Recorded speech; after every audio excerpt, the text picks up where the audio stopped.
నమస్తే, welcome to KTV Telugu. నేను వసంత్. ప్రస్తుతం మనతో పాటు చరణ్ కౌశిక్ యాదవ్ ఉన్నారు, కాంగ్రెస్ పార్టీ నాయకులు. మనం ఒకసారి మాట్లాడదాం. అన్న చెప్పండి, ఈ రోజు నుంచే ప్రజాపాలన సభలు జరుగుతున్నాయి, పెద్ద ఎత్తున అప్లికేషన్లు కూడా స్వీకరణ జరుగుతుంది.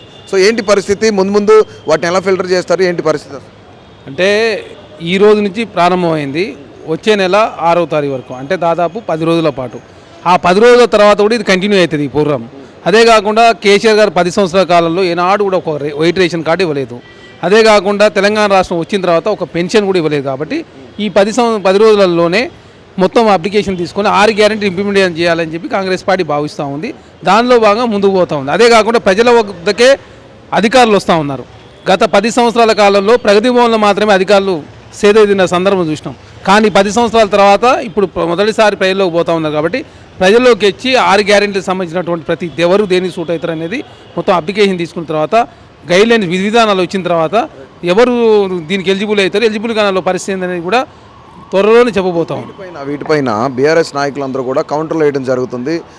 ఇంతకుముందు ఇచ్చే పెన్షన్దారులకు అనవసరంగా మళ్ళీ రీఅప్లికేషన్లు పెట్టుకోవడం దేనికి, ఈ సభలన్నీ ఉపయోగం లేనివి కదా అన్నట్లు కొంత వాళ్ళైతే చెప్పడం జరుగుతుంది. ఏమంటారు దీన్ని? బీఆర్ఎస్ పార్టీ నాయకులు ఏదో ఒక విమర్శ చేయాలి కాబట్టి చేస్తూ ఉన్నారు. గతంలో పెన్షన్ మాత్రం ఇచ్చారు, దీంట్లో చాలా ఉన్నాయి. గ్యాస్ ఉన్నది, అదే పెన్షన్ పెరిగేది ఉన్నది, అమరుల కుటుంబాలు ఉన్నది, అది ఉద్యమకారులు ఉన్నది, ఇందిరమ్మ ఇండ్లు ఉన్నాయి, అది రుణమాఫీ ఉన్నది, చాలా రకాలు ఉన్నాయి కదా. ఇలా రకరకాల గ్యారెంటీలు ఉన్నాయి. కాబట్టి ఈ గ్యారెంటీలన్నీ కూడా మరొకసారి ఆ అప్లికేషన్ పెట్టుకున్నట్లయితే దాంట్లో ఎవరికి దేనికి సూటబుల్ అవుతారు, ఎవరికి ఏం చేయాలా, వైట్ రేషన్ కార్డు ఎవరికి కావాలా, పెన్షన్ ఎవరికి కావాలా, ఎవరు ఎలిజిబుల్ ఉన్నారు, ఇందిరా మిల్లుకి ఎవరు ఎలిజిబుల్ ఉన్నారని తెలుస్తుంది. మహాలక్ష్మి పథకాన్ని ఇప్పుడు ఆల్మోస్ట్ 6 లక్షల కోట్ల అప్పుల్లో ఉన్న తెలంగాణలో ఇన్ని పథకాలు అమలు చేయడం కాంగ్రెస్ పార్టీకి ఎట్లా సాధ్యమవుతుంది? ఒక పక్క నుంచి మీరే నిన్న రేవంత్ రెడ్డి గారు ఒక లైవ్లో కూడా చెప్పారు, ఇక్కడికి ఏదో లంకి బిందులు ఉంటాయి అనుకుని మేము వస్తే ఇక్కడ అన్ని ఖాళీ కుండలే ఉన్నాయని చెప్పారు. సో ఖాళీ కుండలు ఉన్నాయని తెలిసి కూడా ఈ పథకాలు ఎలా అమలు పరుద్దాం అనుకుంటున్నారు? అసలు అంటే తెలంగాణ రాష్ట్ర ప్రజల్ని మసిబూసి మారడికాయ చేసిన కేసీఆర్ గారు. ఎందుకంటే వాస్తవాలు ఎప్పుడు కూడా ప్రచురించలేదు, శ్వేతపత్రం లాంటి రిలీజ్ చేయలేదు. బడ్జెట్ ప్రవేశపెట్టినప్పుడు కూడా ప్రతిసారి ఇప్పుడు 2,90,000 కోట్ల బడ్జెట్ ప్రవేశపెట్టి 1,60,000 కోట్ల రూపాయలు మాత్రమే ఖర్చు పెట్టిండు. అంటే దాదాపు ప్రతిసారి 1,30,000 కోట్లు, లేకపోతే 80,000 కోట్లు, 70,000 కోట్లు ఎక్కువ చూపించుడు తెలంగాణ రాష్ట్రం పెద్ద ఎత్తున డెవలప్మెంట్ అని చెప్పే ప్రయత్నమే చేసింది తప్ప వాస్తవ విషయాలు బయటికి వ్యక్తం చేయలేదు. కాబట్టి కాంగ్రెస్ పార్టీ శ్వేతపత్రం రిలీజ్ చేస్తే వాస్తవ విషయాలు బయటకు వచ్చినాయి. 6,71,000 కోట్ల రూపాయలు అప్పు ఉన్నది. అదే కాకుండా తెలంగాణ రాష్ట్రంలో మాకు పరిపాలన దక్షత ఉంది కాబట్టి, గతంలో మేము పాలించడం కాబట్టి మాకు అప్పులు ఏ విధంగా తీర్చడం తెలుసు, అప్పులు ఏ విధంగా తేవడం తెలుసు. అదే కాకుండా ఈ దేశంలో ఏది చేసినా కాంగ్రెస్ పార్టీ చేసింది కాబట్టి ఖర్చులు తక్కువ చేసుకునే కార్యక్రమం, అదే ఆదాయ వనరులు ఏ మార్గాల ద్వారా పెంచుకోవచ్చు అని చెప్పేసి కాంగ్రెస్ పార్టీ ఆల్రెడీ నిపుణులతో కమిటీ వేసి చర్చిస్తూ ఉన్నారు. ఈ పరిస్థితి నుంచి బయటపడేయాలంటే కాంగ్రెస్ పార్టీతో సాధ్యం. ఎందుకంటే మూడోసారి కేసీఆర్ గారు వచ్చి ఉంటే ఖచ్చితంగా ఈ రాష్ట్రంలో ఉన్నటువంటి ప్రభుత్వ రంగ సంస్థలు అన్నీ అమ్మేవాడు, ఆర్టీసీతో సహా మొత్తం కొలాప్స్ అయిపోయేది.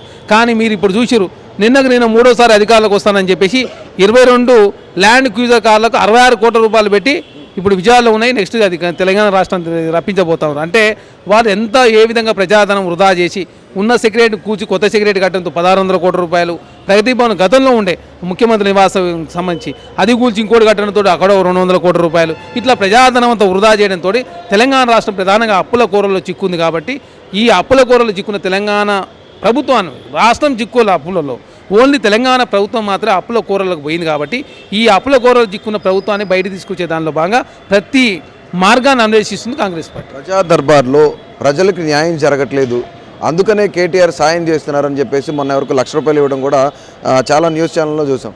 సో నిజంగానే ప్రజా దర్బారు నిరుపయోగంగా ఉందంటారా? ప్రజలకు న్యాయం చేయట్లేదు అసలు? ప్రజా దర్బార్కి ఇప్పుడు 30,000 అప్లికేషన్లు వచ్చినాయి.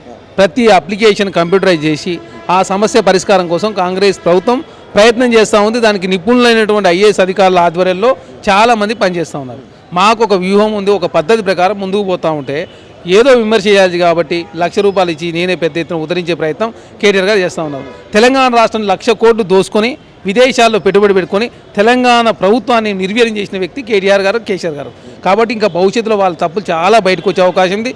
తెలంగాణ రాష్ట్రంలో వారిని తరిమితే ఢిల్లీలో ఉంటాయని కూడా పార్టీ ఆఫీస్ కట్టుకురు. అక్కడ ఇక కొన్ని రోజుల తర్వాత మొత్తం ఢిల్లీలో నివాసం ఏర్పాటు చేసుకునే పరిస్థితి కల్వకుంట్ల కుటుంబానికి వచ్చే రోజులు చాలా దగ్గర. ఎందుకంటే ఇంకా భవిష్యత్తులో చాలా రకాల అప్పులు కావచ్చు, దొరికిన కాడకలో దోసుకున్నారు. మీరు చూసారు కదా, మియాపూర్ డిపో, అదేవిధంగా జూబ్లీ బస్ స్టేషన్లు అన్నీ కూడా బ్యాంకులలో కుదబెట్టి అప్పులు తెచ్చారు.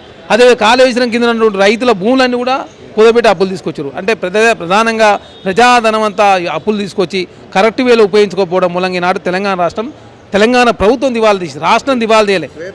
శ్వేతపత్రం రిలీజ్ చేయడానికి ముఖ్యమైన ఉద్దేశం అంటే చాలామంది నిపుణులు అనుకుంటున్న విశ్లేషకులు అంటున్న మాట ఏదైతే ఈ 6 గ్యారెంటీలు ఉన్నాయో 6 గ్యారెంటీలు అమలు చేయలేకనే అంటే అప్పుల్లో ఉందని చూపించుకోవడానికి పబ్లిక్ చూపించుకోవడానికి శ్వేతపత్రం ఒక పక్కన ఒక మసిబూసి మారేడుకాయ చేస్తుంది కాంగ్రెస్ పార్టీ ప్రభుత్వం అని చెప్తున్నారు. నిజమేనా ఇది? మాది ప్రజాప్రభుత్వం. మేము ప్రజాప్రభుత్వంగా ప్రజల వాస్తవ విషయాలు వివరించాలా, ప్రజలకు అందుబాటులో ఉండాలా, ప్రజా సమస్యలు తెలుసుకోవడానికి ప్రజావాణి నిర్వహించాలని, సెక్రటరీకి యథేచ్ఛగా ప్రజలు రావాలని, మీడియా సంస్థలు వార్తలు ప్రచారం చేయాలని, అదేవిధంగా ప్రతిపక్ష పార్టీలు అసెంబ్లీలో మాట్లాడాలని చెప్పి కోరుకున్న ప్రభుత్వం కాబట్టి మేము వాస్తవాలు ప్రజల దృష్టి పెట్టినాం. అదే కాకుండా ఒక స్టూడెంటు తన స్టడీ అంటే ఫస్ట్ క్లాస్ అయిపోయిన తర్వాత ప్రోగ్రెస్ కార్డు బయట పెడతారు, పాస్ అయిందా ఫెయిల్ అయిందా లేకపోతే డిస్టింక్షన్ వచ్చిందని.